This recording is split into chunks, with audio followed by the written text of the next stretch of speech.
এটা আমার বাবা মার বিয়ের আলমারি, যেটা কিনা 28 বছরের পুরনো। আলমারিটার অবস্থা এতটাই খারাপ হয়ে গিয়েছিল যে সেটা আর চোখে দেখা যাচ্ছিল না।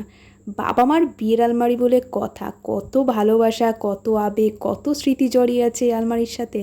তাই ভাবলাম, না, এবার এটাকে একটা নতুন রূপ দিতেই হবে। যেমন ভাবা তেমন কাজ, রঙের দোকান থেকে একটা রঙের কৌটো কিনে এনে আলমারিটা রং করা শুরু করে দিয়েছিলাম। প্রথমবার নিজে হাতে কোনো জিনিস রং করছিলাম, প্রচণ্ড ভয় লাগছিল। আর তার থেকেও বড় কথা, এখানে আমার বাবা মার প্রচুর ভালোবাসা জড়িয়ে আছে। কিন্তু আমার নিজের প্রতি প্রচণ্ড কনফিডেন্স ছিল। যে খারাপ পরিস্থিতি আলমারিটা ছিল, তার থেকে বেটার লুক তো আমি দেবই, এটা আমি জানতাম।